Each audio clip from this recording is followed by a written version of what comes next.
here in the perimeter, there are no stars. Out here, we is stoned, immaculate.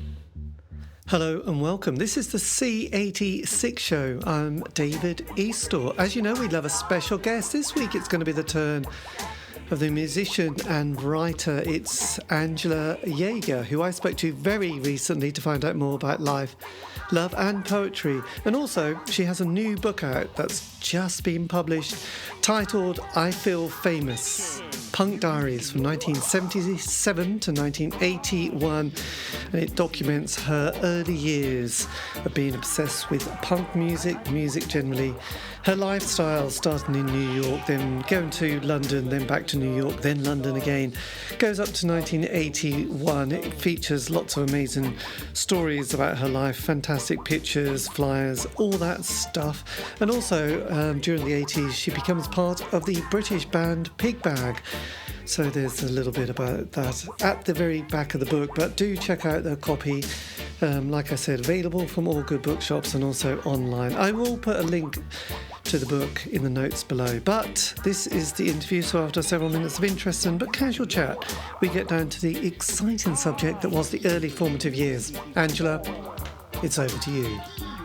Well, I would say it's different things. I had an older brother and sister who brought in a lot of fantastic music into the house. So in 1969, I was 10 years old. But believe it or not, I had been to a few concerts. I even saw the Cream at Madison Square Garden in 1968 with my mom, which, so there was all of those bands, Jefferson Airplane, Cream, Doors, Jimi Hendrix, all of that kind of music going strong in my household growing up. And I pretty early on decided I wanted to be a singer. And so I listened to, I really love Grace Slick, and that was an obsession. So she was that really was very important for me. And I was in a cover band during high school. We played a lot of the local school dances, and I always would belt out Somebody to Love. So, that was a big turning point in terms of music. But in terms of something that would, the funny thing for me was, that's New York City. The funny thing for me was that I didn't really, David Bowie, even, I was introduced to him through the radio. Right. Major Tom. And then it would have been Golden Years, suddenly jumped to that. But I didn't really buy a David Bowie record until years later. And when I got into punk, and that would have been when I was around 16, 17. And then things really shifted pretty quickly. Yes, absolutely. Because you were the youngest of three, weren't you? Or aren't you? That's a gun to me too, which is quite interesting, isn't it? So what was the age difference between you and your brothers or sisters? So my brother, with my brother age difference, to remember, it was, I think I got this wrong the other day. My sister and I are like 4 years apart, and my brother and I are about 7 years apart. Yeah. Wow, that's virtually exactly as our family as well. My brother's 7 years, and then my other middle brother's 5, and then me. I was a slight mistake, or they wanted a girl. I know, I confessed it, no. But it was like, okay, we had 2 boys, let's try it. No, let's not do that ever again. So, yeah, so it was interesting because I had the older brother who was at that point, because of the age thing, he was into prog rock. So I loved sneaking into his room, playing prog rock records and being mesmerised, and then having to put them back so he didn't know his younger brother had sneaked in and listened to them. It was, it was both exciting and like, what the hell is this? This is fantastic, So, yes. Well, we had various copies of the same record in our household, and we would write our names on them. And every now and again, there'd be one that was like Angela, and then it was crossed out, and it was somebody else. No, that's my copy. So, everybody wanted to have their own copy of the record. And I think even my mom, she had to get her own white album. My mom was pretty open minded, and she loved all the music that her kids loved, Yes. which was, so really. It is true. She did take me to a few concerts, and she loved it. She loved both my parents were very um, involved in what was happening in the 60s with anti-war protests. And my father took my sister to Washington for one of the big protests in 68 on the mall Yes. there. And my my mom went on protests. And so they were always interested in, the music that was happening as a backdrop to that era. Yes. And how did they cope with it? Because obviously you were probably sort of 11, 12 when the 70s appeared, where they obviously had gone to see Cream and various other psychedelic rock bands, which is quite unusual for most parents who have people who I've interviewed whose parents definitely weren't into that. So how did they cope with that transition from the 60s with, there had been the death of so many, legendary rock stars, and then obviously Altamont and then Charles Manson.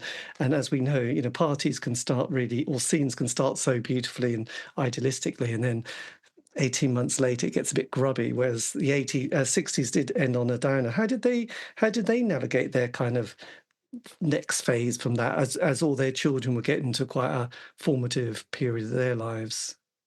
Well, I think the fact that my brother was possibly going to be drafted was the first, um, you know, the first area of importance. And luckily that didn't happen. But that was a conversation at the dinner table. What if? Yes. Dad, would you support me if I went to Canada? If it comes to that, yes. And so for my parents, I think there was a certain amount of disillusion, of course, when Janis Joplin dies, and then Jim Morrison. Um, my mom would have been a little more affected by that. My parents had split up too, so on a personal level, there was a big change happening.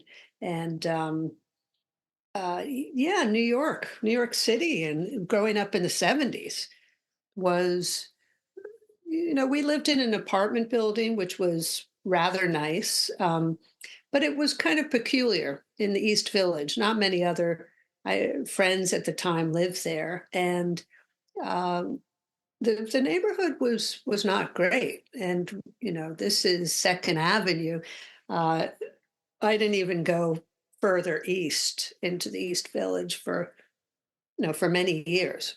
Um, Yes, because so we that, get that, that we that get that yeah. impression that New York had been abandoned and it was kind of bankrupt and quite grim at that stage. But it was the birth of, though Johnny Rotten would argue this, the birth of punk and then rap and then disco, which was quite an amazing kind of amount of things going on. And obviously you had these very iconic clubs and then that artistic community as well. So, but you would have been at that age, and obviously this comes out in the book, doesn't it?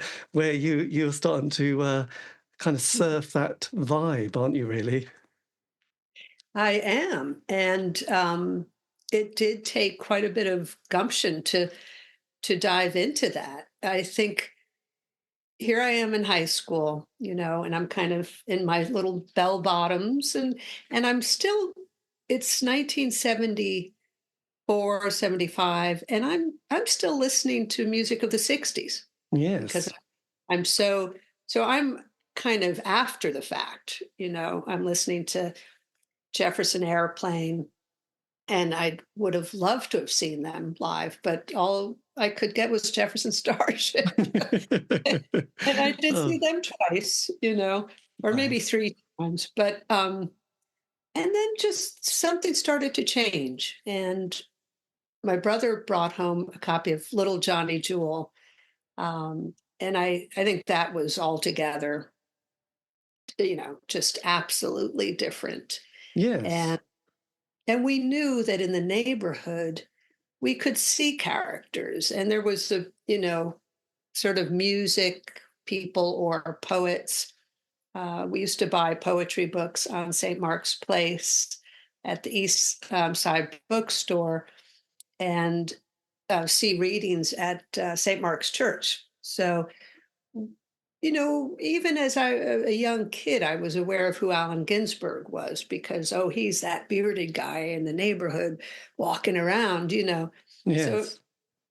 everything was kind of really around us. And then I think we went to CBGB's with my brother and a friend in, I think, 75, maybe to see Blondie, 76. And then that sparked the curiosity. Yes, you would have been 17 because in the book you've got, which I did a quick double take because I was thinking, God, they were an obscure band. But you went, one of the first bands was Deaf School, wasn't it?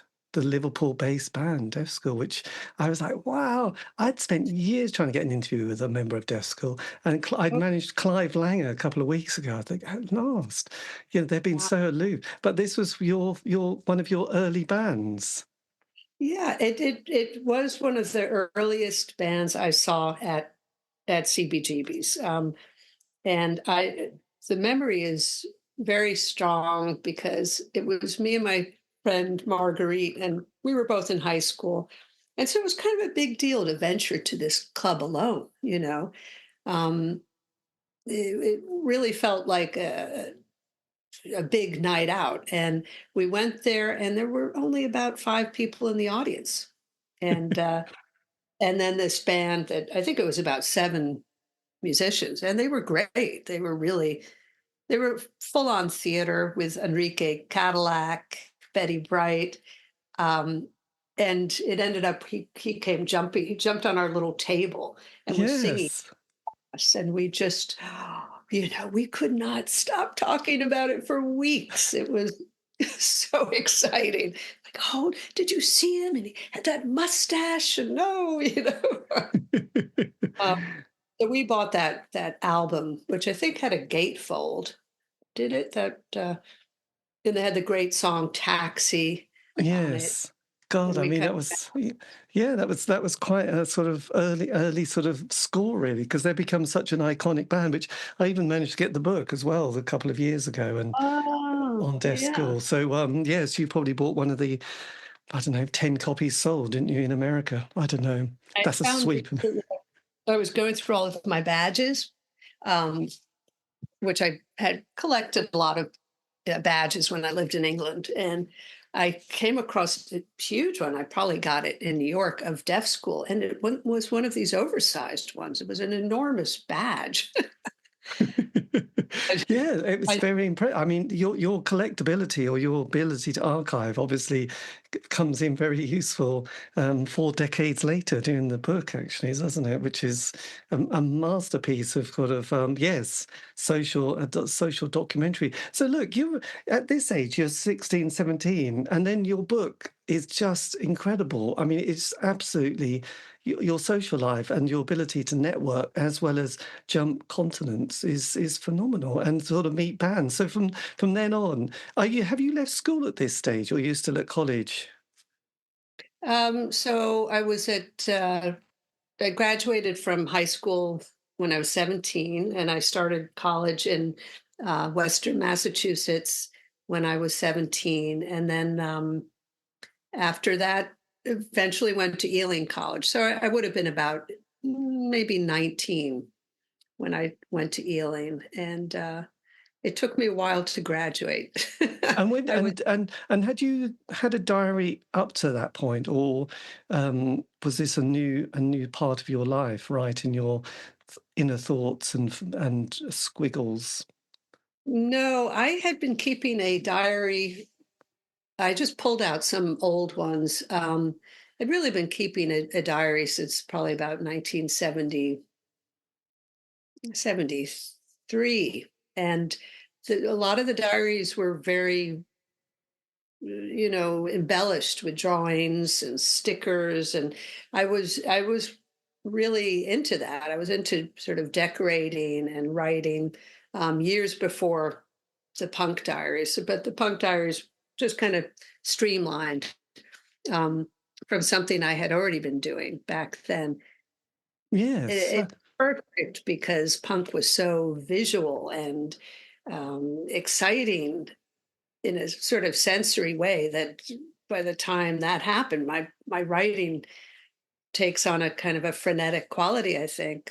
Well, absolutely. So because it's 76, 77, you're still in New York, and this is where you're starting to get out an awful lot and seeing a lot of bands, as well as collecting all your memorabilia.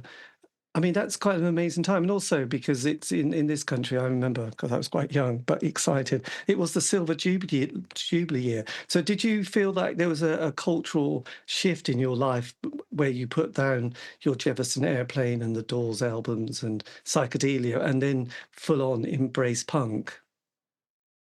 Yeah, and that is, as you describe it, that's kind of how I put down one bunch of albums, and then I would say I was about 16 going on 17. Yes. Oh, And uh, then it really became a matter of finding out as much as I could about what was going on in punk, which was in the neighborhood I lived in. But also, I was young, and to go to CBGBs and venture out, it was not just, oh, that just happened and suddenly I went out every night. It was tiptoes. I had to get past the front door. I lived at home with my mom. And but then by the summer of 77, I think I started to go out a lot. And I met a few people like Lydia Lunch and other New York kind of no waivers, and started to feel like I could be a little bit a part of the scene. yes. Well, God. But you have an amazing knack for networking, don't you? And your confidence just to sort of start talking to all these people like Hugh Cornwall from the Stranglers and various other people. I mean, it's like you seem a very fearless teen at this stage. It's funny, promoting the book a little bit. People have asked me about that. Like it, on the one hand, there was a fearless quality. I was able to go up to people. I made these recordings. I brought a tape recorder around and would record. There are not a lot of interviews, but Lux Interior, the Cramps, and it was my way to kind of get to know them. But if I listen back to that, my voice is quite quivery. I was nervous. I might have had a bravado about me. And the more I went out, the more I got to know people. I did feel more connected to something. Um, but I did have a kind of an innocent side to it. So I think both things really. Yeah, because you're obviously, I mean, what was incredible, because at that point in life, I mean, not many people I knew had a passport. And in this country, if you needed one, you just went to the post office and they gave you a 1 year passport. There was not many checks, but you seemed like a great adventurer at this stage. You sort of going from New York and coming over to London, just seemed, especially when during the 70s, there isn't like the internet, finding out things is quite tricky, isn't it? But you managed to sort of navigate that so seamlessly and then sort of find yourself in another scene in London. Well, it really became a driving desire because as soon as I discovered punk, I knew that um, whatever was happening in New York was fun and fantastic. But for me, the driving ambition was I've got to get to England. And in a lot of ways, those were the records that I first bought that I remember buying. If I could get my hands on them, I remember buying Sniffing Glue at Gem Spa, and there was the flexi disc of Mark Perry. Oh, Uh, yes. uh, what was it called? I'll come back to that. But I loved that record. And then we would read about all of these bands and we'd see them in Rock Scene magazine. So all of that was really important. And that just got your curiosity building and building. And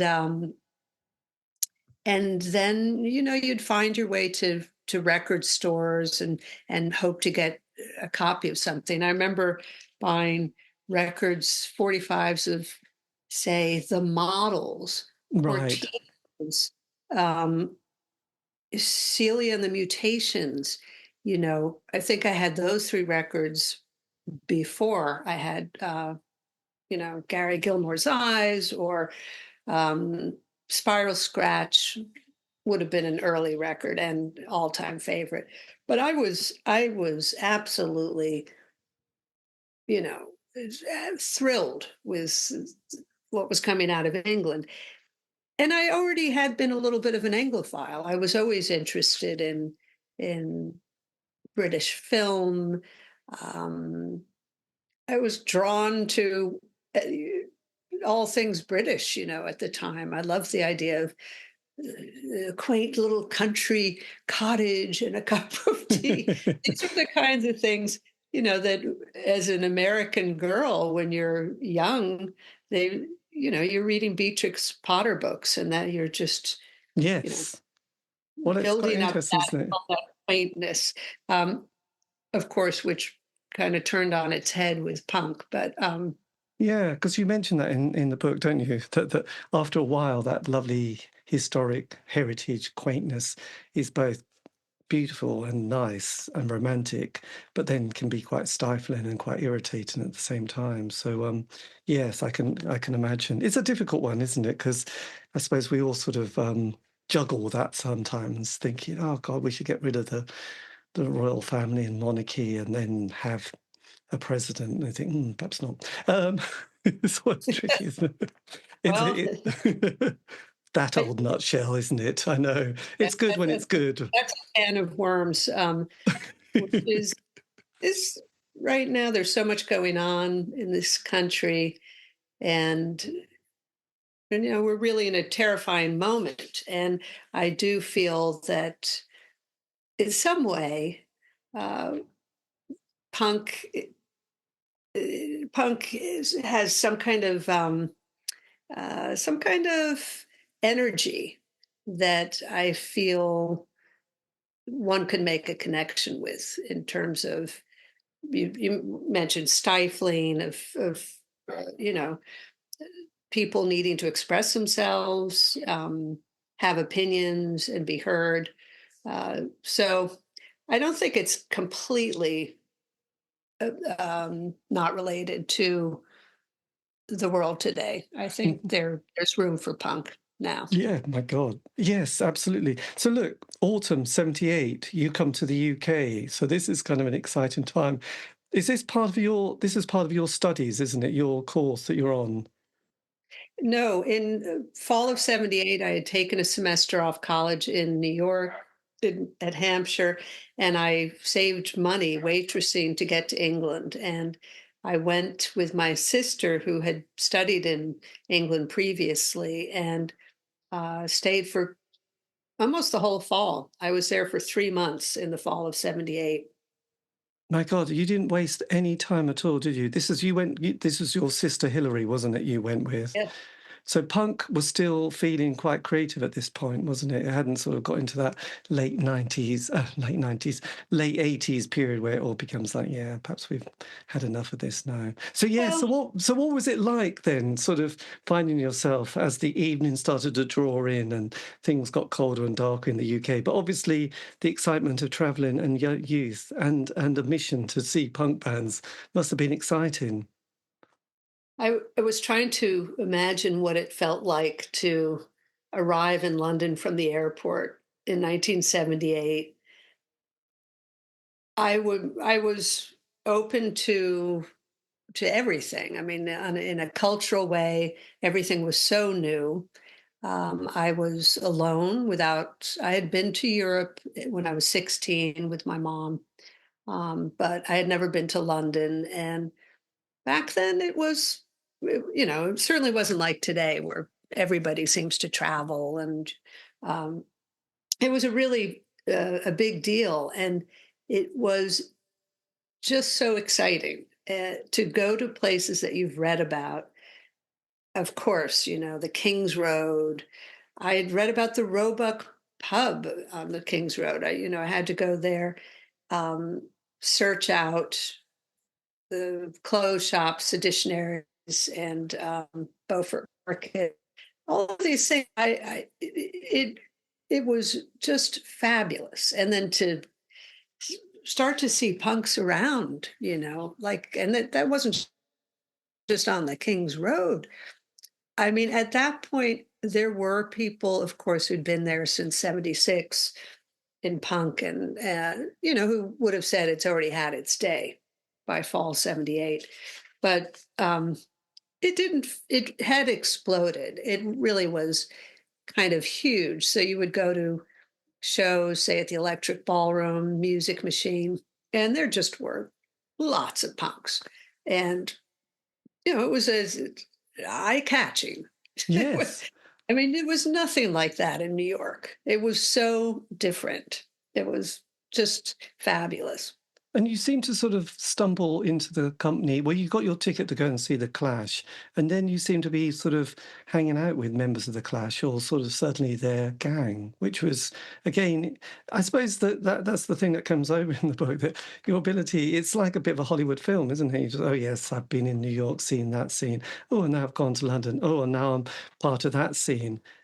It's you do seem to, when you look back on it, did you sort of feel like, oh, this is quite extraordinary? I was definitely on the zeitgeist. Well, yeah, looking back at the diaries, and trying to figure out what to leave and what to take out. Um, the trip to England, I had met the Clash in New York when they were recording their second album, actually. So that was already very exciting. But by the time I got to England, I see that the Slits are supporting them on the Sorted Out tour. And really that became for me the kind of thrill of that, following the Clash around, was seeing them, and the audience reaction as much as the band was kind of earth shattering.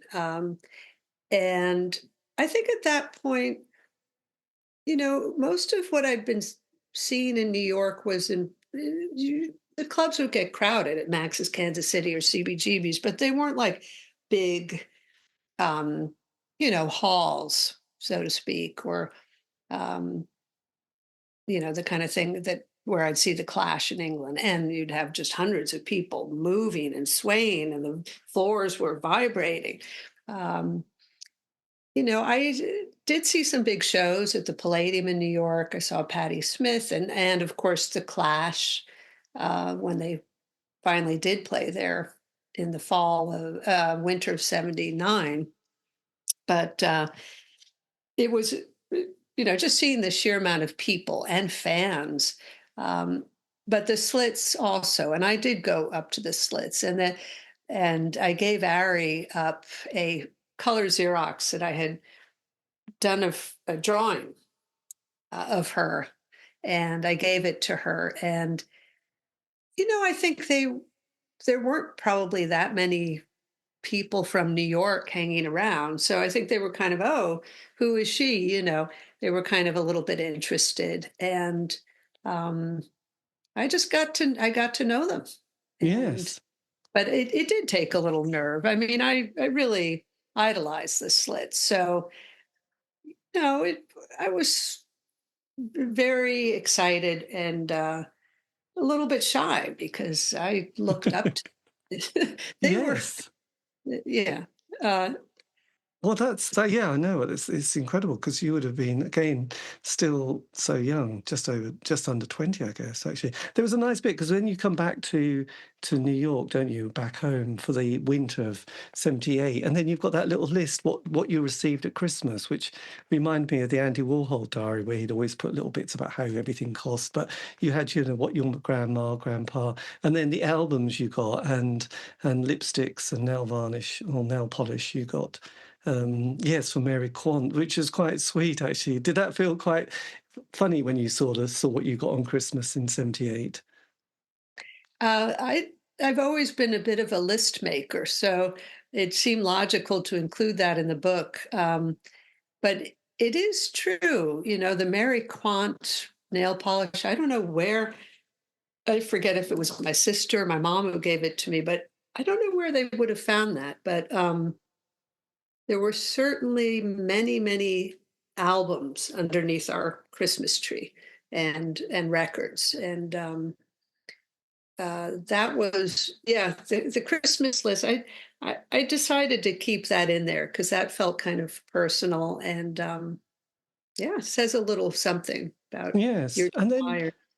and then just sort of the following year, 79, you mentioned, other clubs like the Mud Club and Club 57. So were you getting much more expansive during the latter part of the decade?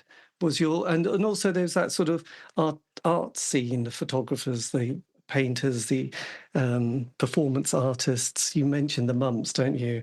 And that famous gang as well. Did you ever come across Joey Aria and Klaus Nomi? Well, certainly Joey Aria would have been there, but Klaus Nomi was a friend of mine. So I did know Klaus, and Klaus Klaus came onto the scene, as far as I could tell, around maybe 1978, and he just went out every night, and he was there. And I really loved Klaus because he was well, he's Klaus Nomi, and he's so different than anybody. It's hard to even compare Klaus to anybody else, but he was just wonderful. And he dressed up like that every night, and he was funny.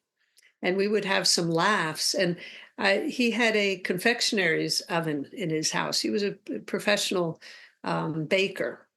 He had lived in, I think, Austria, came from Austria, and he had done that. And then at the Mud Club, he was going out every night. And we both lived around the corner from each other in East Village. So we would see each other. And, I think there was a certain point where Klaus Nomi became a little bit more known. He started to do performances. And Yes. There's the famous one with him, Joey, and then David Bowie all together, aren't they? They do that one song. Did you sort of come back to Bowie at all in the sort of 70s period? oh, yeah, absolutely. I saw I saw Bowie play keyboards with Iggy. Oh, nice. And I was yeah, I was very a huge fan of Low. And so Low was really a backdrop to those punk days for me. And I loved Low. And I think of Low, I think of other records I would have listened to back then, like Crack, um, classical music. Sometimes you needed a little break from the 1, 2, 3, 4 high energy. Well, So yes. Well, during that time, a lot of people had the planets, didn't they? The planets came into people's record collections, as well as a copy of War of the Worlds, which seemed to yeah. appear. And we all loved David Essex and, yes, Forever Autumn as well.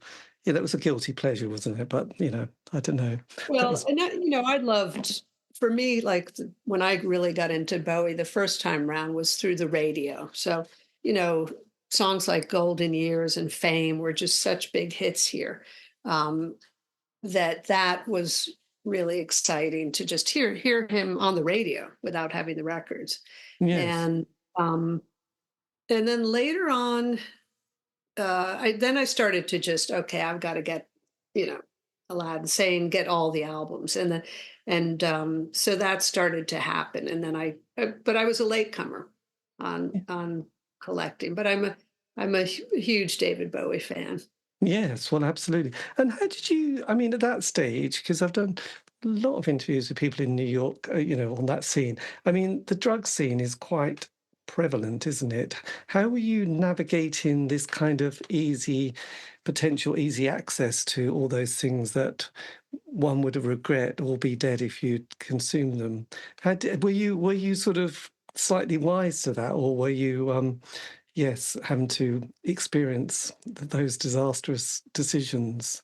Well, I think growing up in New York City in the 70s as a young person, you were aware already that drugs were in the neighborhood. So you grew up seeing people nodding out and, just on the sidewalk, strangers, that kind of thing. And, so there was a sense of caution about it. And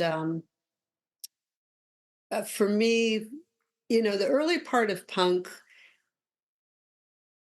certainly I'm sure the drugs were there, but that did not feel so prevalent. It was later on in more like the early 80s, 1980. And that's when I think in New York, the drugs really became prevalent. And it was hard to see people that you knew getting strung out on drugs. And it was a hard time. And I didn't really see that much of that in London. I'm sure it was happening, but in New York, it did feel, and people were, suddenly dying, and um, it was really quite a shock. And Yes. yeah, in the diary, I write about that towards the end, that suddenly things are getting sour, and John Lennon is shot, and Ian Curtis, commits suicide.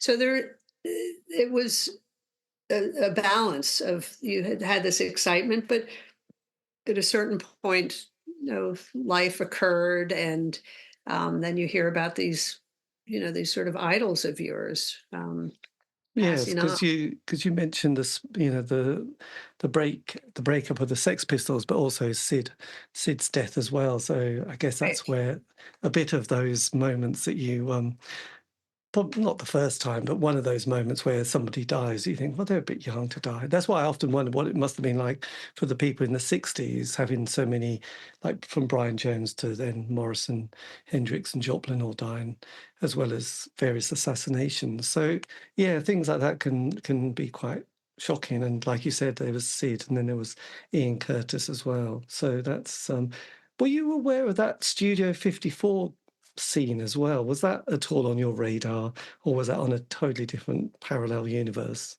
It was on my radar, and I never went there. I think somebody invited me there, and for some reason I couldn't go. And I wish I had gone. I never did the Studio 54 scene, but I guess we Yes. can read Andy Warhol's diary for that. That's right. But then, with the late 70s, you then form a band, don't you? This is your musical moment in life. Yeah, I had a band in '79, the Stair Kits, and I formed the band along with my friend Michael McMahon and Amy Rigby and Bob Gervix, and we had all met at the night the Clash played, and we found that we had all this music in common. I think also we were very influenced by English bands, and that really brought us together. And so we thought, well, maybe we can make a band. And we did, and we were short-lived, but we had, I think, three shows. And as my friend Michael jokes, he says one of them was a reunion. Classic. That's such a good one. And that's now available on Bandcamp, isn't it? I was listening to it earlier today. Oh, Bandcamp, and very, very English influenced. I mean, my accent is it's a little embarrassing, a little, uh, a little affectation there with my Anglophilia. But we loved, Susie and the Banshees, and again, the Slits, um, Polystyrene. We loved the Buzzcocks. We were, yeah, we were really, Wire was a big influence. So we were all very, very English, oriented Because with there was a that band. couple of bands that you mentioned who are really obscure called Rima Rima and also Honey Bane as well. Were you aware of them at the time? Did they come into on your radar during that period? They would have not in 79. I would have heard about them, I think, more like 1980. Right. Uh, uh, and I love that Fatal Microbes record. Um, Violence Grows is a great one. Um, but that was really all I listened to with Honey Bane, and then Rima Rima were great. Um, I've been very excited about Darcy Max's book, which I really enjoyed. And Yes. Did you see the film, the Rima Rima film as well? no, I haven't seen that. God, I'd love to. you can get see the film, and also that has this little bit about a guy who's got some sort of condition, I think synesthesia. So he's made a perfume called Rima Rima, which is quite Oh, amazing. really? Oh, So I do you want can to see that. smell like the music as well. It's got to be, yeah, but you'll love it when you see the Yeah. film. It will inspire. But then you get back to England again, don't you? Is that your passport, which is on page 197? This funny little piece of card. Oh, thanks. It's fun to hear you noticing these things. Thank you, Dave. Because it I reminded me of passports we got in the very early days. Like I said, you just go to a post Yeah, office, an old, it's not a yes. passport. It's a ID. Ah, okay. Because that's what It's an English passport would have looked. They said, "Do you want a 1 year or 5 year?" And you think, "Oh, I'll probably just need a 1 year." So there you go. I just love this kind of folksiness that we had in those right days. because I was studying there, so it was not. It was sort of like a visa, but some sort of identification card. Yeah. So Uh, you were there as a student. It's not as a student, but you were there part of your course at this time. yeah. There Yeah. you go. So this is your 1980. So this is 1979 as we creep. So this is the year that Thatcher gets into power in the UK, isn't it? This is very exciting. So again, but this is where you start to discover the two-tone scene, like bands like Madness as well. Yes, I did, and I loved the two tone scene. The music was great. Of course, I was watching Top of the Pops like everybody else, and uh, they were just always so kind of wonderful to watch. And the whole aesthetic was fantastic. The badges, the art behind the band. And I saw them a lot. I saw Madness quite a lot, and the specials.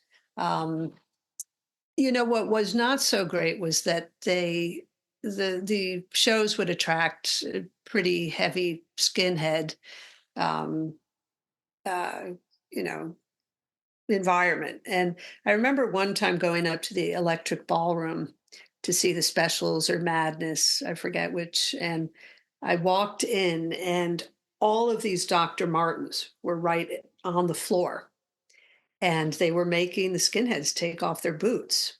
And so all the skins were like in there, dancing with socks on, with no boots. And I remember looking at that, just thinking, "Wow, I am in England. Like this is incredible." But it's a good thing because there were incidents at those shows, and you know there was a lot of bullying behavior going on, Yes, and and there was a lot of a few people doing the famous or infamous salute, which is right. pretty rough, really, to see. But again, I'm still, the obscurity. But those bands like Swell Maps, you get to see them as well on this particular journey. And then one of our favourites, because I mean, I was probably 15 at the time or 16, Toya. I mean, she came out with that song Mystery, and we were just in love with Toya because she looked amazing. She was in various films as well. So you sort of got to see these people as well, sort of on the way up. Yeah, Toya also, yeah, she suddenly came out and was getting photographed everywhere, and she had been in the movie Jubilee, so I had seen her in that, but then she really became quite quite big. And, back then I was still wanting to record and take myself seriously as a singer, and keep singing. So I was aware of what other women were doing. And, what is Toya doing? And female vocalists, I had kind of my antenna up, like to sort of check out where I could fit into this. And, eventually I did have bands and worked in the pop field as well. Yes. Well, I suppose the raincoats were happening at that stage as well, weren't they? The late Right. 70s, early 80s. Because then anarcho-punk appears in your life with the Poison Girls and Crass. So again, fantastic that you're able to sort of tune into another sort of little scene here and get to see them. And Yeah. did you get that sense of community when you were gigging at this stage? I did. I'm trying to think what year, because I did have like different social lives and sort of depended on my relationships at the time. Um, but, early when I was first going to school, I hung around quite a bit with friends in Battersea. I had a boyfriend in Battersea, and he had some wonderful friends. So we would sort of hang out there. And then also at Monmouth Road, where the Raincoats lived, where you would run into people like the Swell Maps or um, uh, near Rough Trade. And so the Raincoats, I knew I had met them before. And then my friend Amy was living in Monmouth Road in a squat there. So suddenly this West London world opens up. And that was really Yes. interesting. And then, of course, later I joined Pig Bag, which is an extension of that, and Bristol. Um, so God, there's just so much to sort of, yeah. So you sort of from London back to New York again, and then is it back to London again? But there's so many do like not Chris, me. there's so many crisscrossings here, isn't there? You sort of get back to London, sort of August '79, and then there's Tier 3. So how does that compare to Max's and CBGB's Tier 3 or TR3 as you call it? Right. Well, we probably called it Tier 3 a little bit more. Uh, so, yes, that last chapter of my book, I'm bouncing back and forth. Um, and what that meant would be like I would do a semester at school, and then I'd come home for a long Christmas break, and then I'd come home for a long summer break. And that's when Tier 3 really started.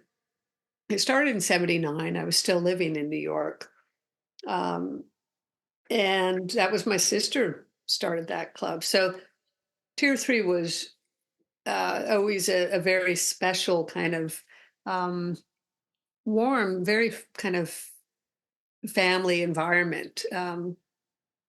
So my sister had been waitressing there, and she kind of convinced the owners to put on music Right. because they had a little area where they could set it up, and the restaurant wasn't really doing so well. And she said, "Well, maybe you could bring in some music, and I know some people." And it just sort of started slowly, and it was a short-lived club. I think it was just under 2 years it was open, but between maybe contacts I might have had or Hillary at that point, we she was able to bring over a lot of British bands, and even Madness played there. That's Um, amazing, isn't it? a certain ratio played, and they might have also had a gig at Hurrah uptown, or maybe even the Mud Club. But Tier 3, everybody really loved Tier 3. um, the Slits played there. Dick Odell came with the Slits, and he adored Tier 3. We were it you know it was kind of our own place. And my friend Michael and Amy from the Stair Kits and Bob, they worked there and DJ'd. So it was a great club in that it wasn't a big heavy red rope door policy. And which was happening in New York. The other clubs we would go to were a little more like proper nightclubs. This was a Right. bit kind of haphazard, and but it really had a fun energy. My God, It's I a know. very mixed crowd. Well, and there's some lovely pictures of your mum with members of various bands sitting on the sofa with a lovely looking dog who looks quite relaxed. That must just be such a nice memory of thinking, oh yes, Harry up was just there with my mum having a nice cup of tea. Harry was very happy to be able to relax in New York in somebody's home. I would I think. imagine. Yeah, when I look at that picture, I think that was nice for her because it kind of stabilized her a little bit. Yes, absolutely. And then you've got this amazing entry of gigs in the late 70s, early 80s, which is just phenomenal. All the classics like Essential Logic specials, the pop group, Bauhaus. Yeah, yeah, Bauhaus, The Cure. I mean, just literally everybody. Again, you must have just been going out every night. In fact, you are actually going out every night, aren't you? Seeing You know, Joy Division, Killing Joke. Yes, Slits, Joy Division again. My God, that's just extraordinary. well, this was, you didn't want to miss out on anything. And so it was, it was important to be there. And some things were more exciting than others, I think. Here I go to see the Merton Parkas at the Marquee. I don't Yes, the good old Merton Parkers. I think the remember. keyboard player becomes part of Star Council, doesn't he?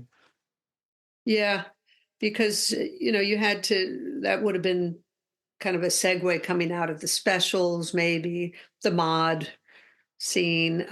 But yeah, there's a lot of specials madness. And Bauhaus, who Peter Kent was managing, and he was a very important person for me in England. He worked at Beggar's Banquet, and he managed Bauhaus. So he would drive me and my friend Steve up to see shows up in throughout England, and we saw a lot of the early Bauhaus shows.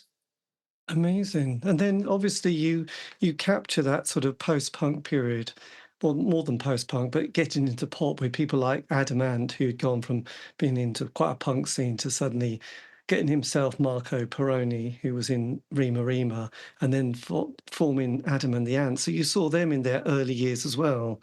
So did you sort of think, yes, they have got star quality, and Adam is such a good-looking chap?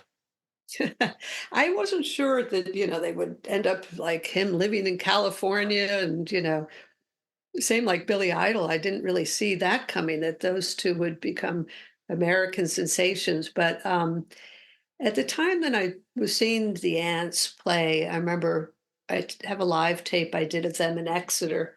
And uh, their audiences were really kind of over the top. And I think I just read one of Toby Mott's books. And Toby Mott was a friend back then. And he wrote about how much seeing the ants was a big part of the uh, the punk, or maybe you could even start to say post-punk era.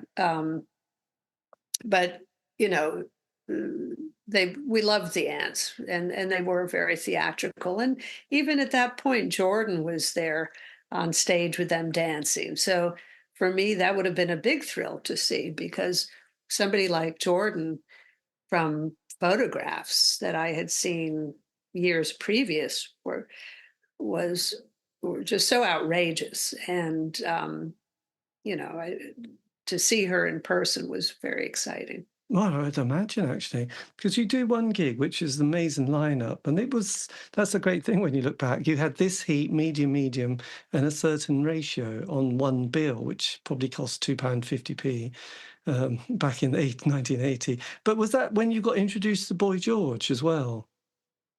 Was that Yeah, that would have been like, I think maybe around the Planets Club or Billy's. He would have been DJing, and uh, I, yeah, I'm introduced to him, and then would see him around, and the New Romantics suddenly going strong. So that's also where Adam and the Ants fit in to that crowd. And that was a whole nother. It was like, how how great can things get? When the New Romantics started, it was like walking into the Metropolitan Museum of Art's costume department. Just everybody was dressed from different eras, and the makeup and the accessories. Um, it was really stunning. Uh, Yes. It's we great saw, the way I was going to say it's great the way you sort of bring those moments because you mentioned the lounge lizards. You're seeing this quite sort of interesting and avant-garde jazz, and then you also see in that kind of New York scene with people like Bush Tetra, as well as that label Z Records, which always has that kind of very funky kind of vibe to it as well. So it's interesting how you sort of your music taste kind of, and then there's the reggae bit, which as well, which is kind of like you're sort of kind of embracing all of it here, aren't you? You're just like a sponge here.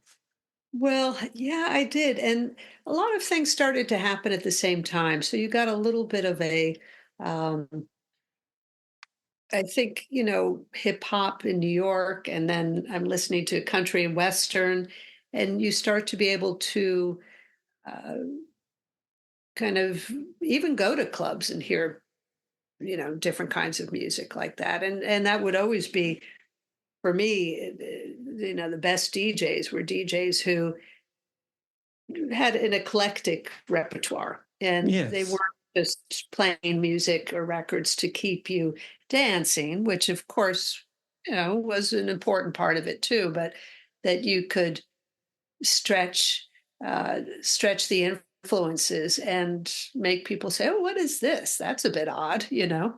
Yeah, absolutely. And then, as the sort of the book comes to an end in 1981, you get a chance to sing with the Bush Tetras on stage, and this is the end of the book. So, just on two things, kind of curious to know what happens next for the 80s. And is this where you just felt like I need to finish the book at this stage and complete part one of this moment? I was kind of wondering where to finish the book, and I think I always knew that I wanted the book to be like New York, London, and then I had to figure out how to do both things because I was back and forth so much. I think I was just trying to find a line or something in the book that would sum it up, or still leave you thinking there was possibly even more. Um, and that was, wanting to see public image, but I never had, which in actual fact, I did see public image like 10 years ago or something in New York. But at the time, I was such a big public image fan. And I say, I want to see the goods once and for all. Um, so, the book had to kind of stop somewhere. And I thought, well, and then I can talk a little bit about what I have been doing since then, which I thought was, or at the time, I thought that was important because it wasn't like I just stopped writing in the diaries, even though my excerpts became a little bit, less, uh, less, not enthusiastic, but I'd been writing so much for years that I think I started to feel like, oh, well, how much more can I say about it? And then I just wanted to fill everybody in on what I'd been doing since then a bit. Yes. So there was life in Pig Bag. And Yeah. then after Pig Bag, God, my good friend bought the album. Papa's Got a Brand New Pig Bag. He kind of always regretted that because he just loved the single, but the album, I'm not sure if he ever played side two of the album, actually.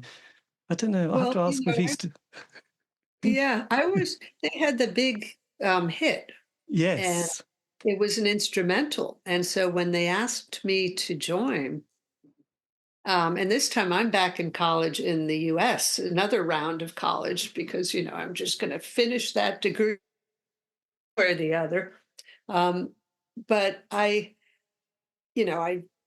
was had a relationship with the bass player. We had met in New York, and then they said, "Well, come on over. We'll put you on a per diem, and you can tour." And I thought, yeah, but they, these are not like songs like I was used to working with. Everything that I had done was so much geared towards a singer, as fronting a band. So it was a challenge. It was a challenge to suddenly say, okay, I'm going to sing with this, 4-piece horn section. But it was a lot of fun. It was another short lived, because once I joined Pig Bag, I think the band stayed together for, maybe about 8 months. And, they had already been together for a while with their hit, and they had a couple of hits before I even joined. So Yes. we did a lot. We did a live album, we did a studio album, um, and then just stayed in England, and I got married. Before that, I'd done the Drowning Craze, and then that was earlier on. That was 1981. Um, So yeah, we're kind of flip flopping along, and then yeah, Pig Bag, and then after Pig Bag split up, Simon and James from the band, we went on to form Instinct, um, Right. and that was the whole ZTT, and that was a very interesting little time capsule as well. Absolutely. So that was the because was Propaganda, had they sort of appeared, because they were on ZTT Records, weren't they, at one stage with the Art of Noise? Yeah, yeah. S- We did the Value of Entertainment, which was a, a series. It was about a week long at the West End at the Ambassadors Theater. It was a whole ZTT or ZTT showcase for the bands. And we played every night there with Propaganda and Pigalle and Andrew Poppy. God, Frankie was too big. yes. Well, oh yeah, God, they would have been. Blimey, that's so you were there. Instinct. God, I'm just having to do lots of catching up here, aren't I? I know. So did you record with Trevor Horn at this stage? Did you go into his studio and have him produce it? Yes, we absolutely did, and we spent a lot of time recording with Trevor Horn in SARM West, SARM East, which was remarkable, just state of the art recording equipment, renting synclaviers and Fairlights, um, and we worked with a piece orchestra from the BBC. It was all big pop production, and it was kind of great because I was living in West London in Ladbroke Grove, so we could Yes. just walk to SARM West, which was they had beautifully renovated. Of course, was it Island, or that was Chris Blackwell's.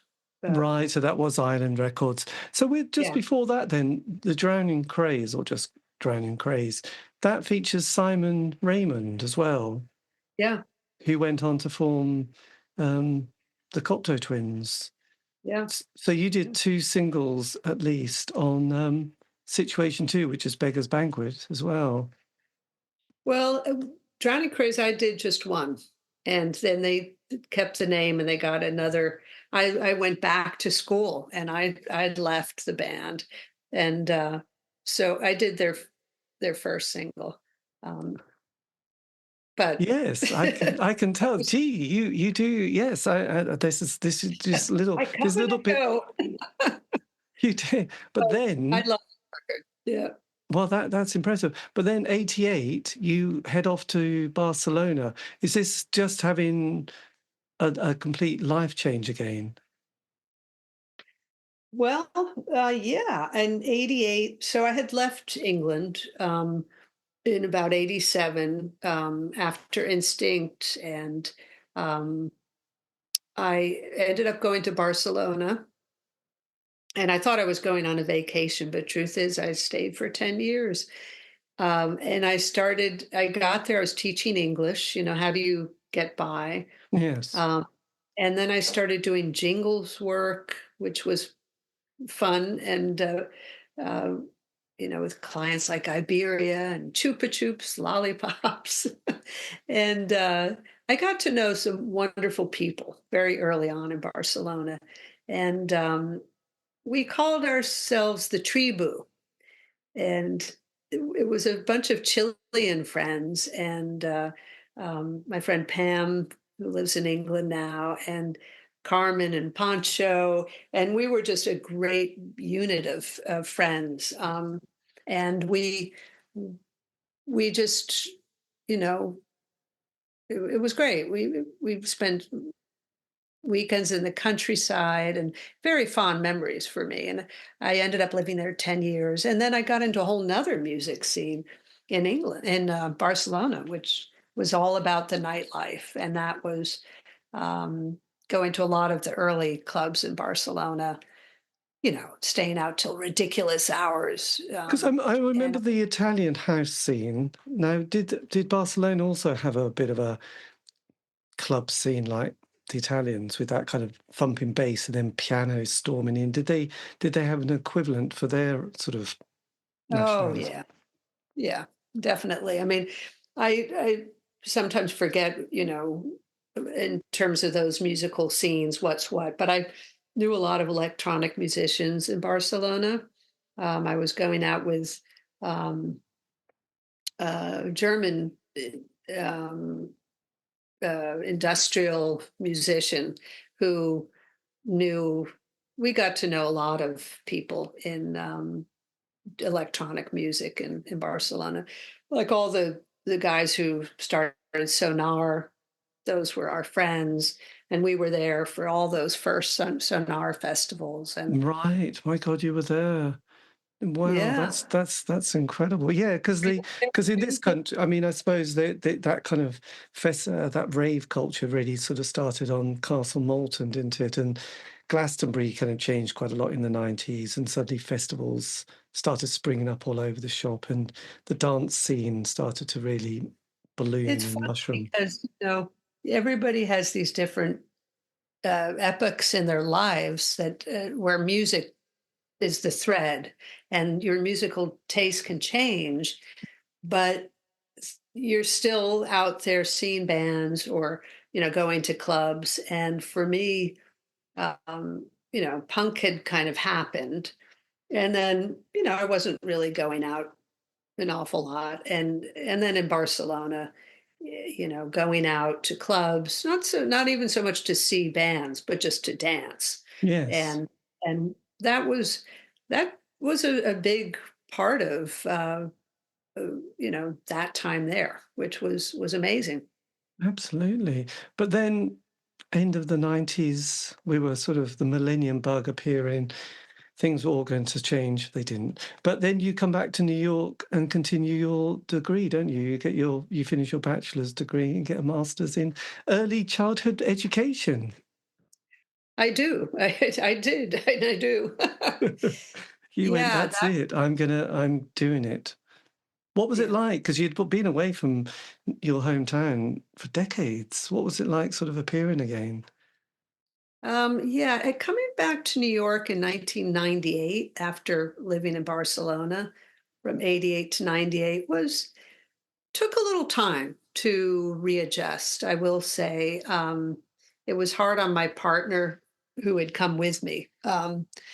We were kind of trying to fit into old friendships I'd had in New York, and people had moved on, and it took a while to meet new friends, which we eventually did. But it was also 9/11 happened, Yes. and my motivation for coming back, because we had a really pretty great lifestyle in Barcelona, as you can imagine. Um, it was my parents was getting older, and Oh, I just yes. wanted to be closer to the family. Um, but it was an adjustment. And then I went back to school, and that was great because that kind of gave me focus. Um, and then by chance ended up teaching music to kids. And Perfect. It's got to no, be done. yeah, it was really not something that was a planned on the agenda, but as it turned out, it did work out really quite well. Brilliant. God, that is such a lovely, I don't know, holistic kind of completing the circle, really, isn't it? Sort of, you can't ask for a better way to sort of move through the years, decades, and sort of end up giving, back to what influenced you so much in your early years. Actually, that was nice. So then, just on the book, then. So when did you start thinking, actually, I've got all this material? Did you start looking at your archives and wondering what to do with it? Well, I mean, initially it wasn't what to do with it. It was just like, what do I have and what is it? Later it's what to do with it. But for the most part, it's safe and sound here. I started to, I was aware that I'd kept the diaries, and it was when I was in Barcelona and talking with a friend from Pigbag, my friend Brian Neville. We were kind of seeing about the punk days. This would have been about 1991, 92, something like that. And he said, well, wow, you've kept all those diaries. And, that would make a great book. And I went back and, I'd go back to the States and then pull them out and read them and then have to put them away till I next visited because I was not living in New York. And so it took a while to kind of get all the things together. And then I started to go through it, archive it, transcribe it in about 2005, where I could tell there was already another interest in punk. And of course, certain books always go back to the John Savage book, England's Dreaming, Oh yes. which it has to be one of the best books on punk. I forget what year that came out. And of course, Please Kill Me, that came out somewhere in the 90s, I think. So, I mean, I knew that I had these, ground zero reports from that period. And that's what the whole idea was, always just put the diaries out there. And when I finally started to put the book together, and there were, I would get motivated with it, then I wouldn't. It was on and off for years. So, Yes. and I always knew that, this would be the diaries that I kept, and it wasn't going to be a memoir looking back, that it was actually as it happened. This is the voice. And of course, I added some current voice to give it context because I thought that's probably going to be important, um, just to kind of round it out. But and then the images, um, Yes, the images, they're so good, aren't they? oh, thank you. I always felt that had to be a big part of it. And, I didn't even put in that much ephemera in the book in terms of, say, ticket stubs or badges or flyers, because that feels like that's another thing. But I wanted to do ephemera that I had drawn, or, really special things, some autographs, like the slits washcloths, which is just a real treasure for me. And but I always thought the visuals could make it um, something special. Yes, God, it is absolutely stunning. I just, because all those little things, even there's a shot in of possibly of Lydia Lunch's shoes and socks, but Oh, but the carpet itself is just genius. Or Lydia next to some sort of piano, and just there's Lydia, but then there's the stuff on top of the piano that you think, "What?" And the posters and all those things that you think, oh yes, I remember those sort of things that we had, and you know, Well, you those, tear them down, you put them in the bin, but then afterwards, one day you see a photo, I think, oh my God, I looked at that poster for X amount of years. So it's just brilliant that it's beautifully designed like that. thank you. Yeah, just, a little snapshot. Lunch with a friend, lunch with lunch, And lunch thank with God, lunch. and thank God for the photo booths pictures as well, because they've got a moment, haven't they? There's a quality to those shots. I was a little poser. There's no doubt about it. And, that was the selfie. You'd go in there and, I think everybody can relate to a photo booth shot. So Yes, we absolutely. all No, have. it Yeah. is amazing. Yeah, because actually a few years ago there was a woman who did, I think she had her diaries of the early 80s, and she followed around a band called the Concert Angels, and then put out the book out, and that's kind of a fascinating insight into a young person's obsession for a few years. I think she was from the Netherlands. But yeah, it's great. It's just, and there was a guy from New York called Duncan, I can't remember his surname. That's why I was looking across. Oh, Duncan Hannah. Yes. So I did an Yes. interview with him, and again, that's another one of those amazing snapshots, isn't it? Oh, yeah. Duncan Hannah was um, wonderful. His diaries are great. I will say, uh, when I was kind of pitching this, I would think about Jim Carroll's basketball diaries, Mm. Duncan Hannah's 20th Century Boy. Um, you know, those were two books that I was like, well, I'll be the female uh, equivalent. Yeah, but that was so God. The Duncan one was so sad actually, because I did an interview with him. He was so lovely. He said, "Oh, if you're in New York, come and give me a shout, and we can go for a meal or whatever." And then he said his wife studied in Norwich once, for a year at the art college here, and then suddenly, it's oh my God, he's passed. It's just awful. Yeah, it was a real shocker actually. So, Very, very sad. but He was a great painter too. yes, amazing. I mean, oh, that was horrendous actually. But it's still these things, they do happen. But I do think your book's amazing. So I really hope it's so you're going to be in England soon, aren't you? God, I say Yes, that. I'm coming up to uh, March 5th soon. Yeah, that is soon, isn't it? And is this Yeah, with Thurston Moore? yeah. On March 7th, we're at Rough Trade, Denmark Street, and I I'm so excited. Thurston and I kind of go back, and we've talked a lot about this era before, and I know it'll be fantastic to talk to him about it, and I'm very excited about that. Yeah. Yeah. Because there was an amazing film called "When Will I Be Famous" from a New York artist that sort of never made it. And then, did you ever see that film? Because I was just thinking all the things that get sort of released now, and there was some amazing film based about a New York artist that you would have been Yeah, around your pew. it was actually, what was it called? It was I don't know if it's When Will I Be Famous, but it was And that's probably a Bros song, I isn't didn't it? see it, but it sounds like it'll be interesting. Yes, Yeah, what was that called? I know, I know. That was like, oh my God. I used to be famous. No, that's not it either. Make Me Famous. That's it. Make me famous. Yeah, so if you get a chance, Rima Rima's amazing film, and also Make Me Famous is another classic film. So so much I to have, see, so much to yeah, see.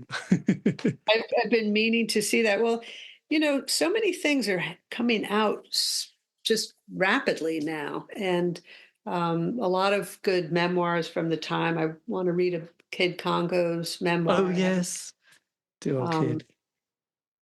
and yeah, there are a lot of books coming out, and so it's great that people are writing about that time.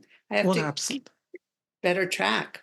Well, absolutely. Well, when I started doing this show, the CD6 show, probably about 7 years ago, there wasn't that much interest in that that alternative scene in the, I don't know, just alternative scene. The 80s was told by people like Dylan Jones. It was very much, like New Romantics, Spandau Ballet, Duran Duran, Live Aid.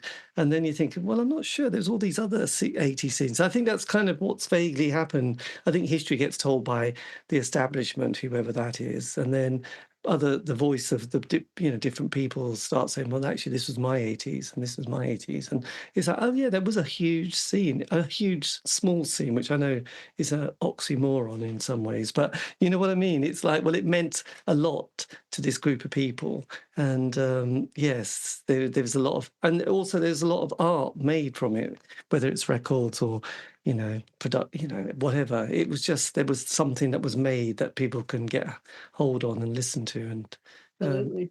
yes, and I have to say, your style, your fashion, you were very much on the cutting edge, weren't you? New Romantic meets punk, really. I did love to dress up, and I will have to say that that was a big part of my fascination with the British punk scene. I did love the standout quality of the whole thing. I love drama. I was always drawn to drama, even as a small kid, seeing musicals, and I was always drawn to that. So, Yes, we loved our when punk musicals. happened, it was perfect. Well, It look, was. yes, yeah. Well, look, thank you ever so much for this. And did you want me to put this out after your London date, by the way?